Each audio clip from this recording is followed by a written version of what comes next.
Okay, here is part 4 of our review for Transformers Universe Bruticus Maximus. As you can see, I've made some slight modifications on how you combine him. Vortex and Brawl are still in their correct positions. However, I had switched Swindle and Blast Off. I just thought that the original combination, as said in the instructions, was a little bit too asymmetrical for the figure to maintain proper balance when posing him. So I've put both the choppers as arms and the tanks as feet, just like what I did with my Energon Bruticus. So there he is. Behind him is Energon Bruticus and Devastator, the Universe Devastator, at the back. So you guys have seen this. It's been on my side for a while. Let's compare him with Devastator. Out of all the combiners, these two are my favorites. Even in G1, the Constructicons, I really love them, and I'm really excited, especially that we've just heard some rumors that in the new Revenge of the Fallen movie, there's going to be a Devastator, or at least some form of Constructicons. I wish the animated line would come up with a combiner Constructicons, but that remains to be seen. And Bruticus, I have this special affinity for Bruticus, especially in the cartoons, in the G1 cartoons, when he battles Menasor or Devastator or Superion. I really like Devastator. I meant Bruticus. He's about the same size as the Devastator. It's the same idea. Devastator has two cranes and two power shovels with one steam shovel in the middle. The transformation of the legs are the same. The shoulder blades are different, mainly because the centerpiece for Devastator has a asymmetrical transformation. I like his head better than Devastator, and he seems to be a little bit more buffed.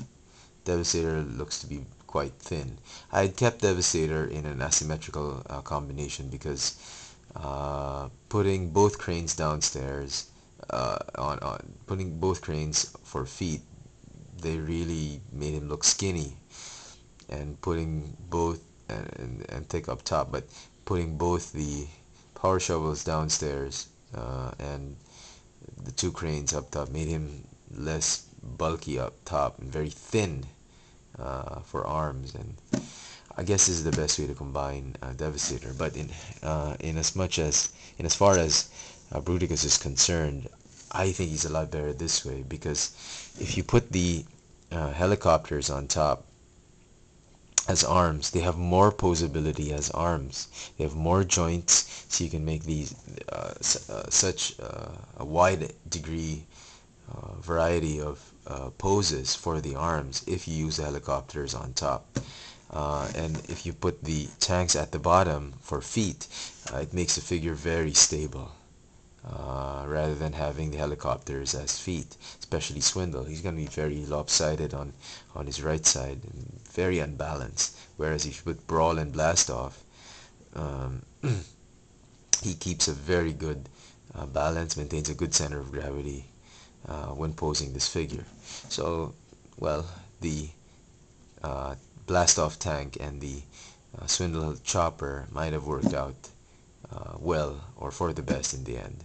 My final thoughts on this figure are: if you do not have a combiner, Combaticons combiner or Bruticus combiner, he is not a bad figure to pick up. You don't have to get the original Energon. If, in my opinion, I think he's a better version of the mold.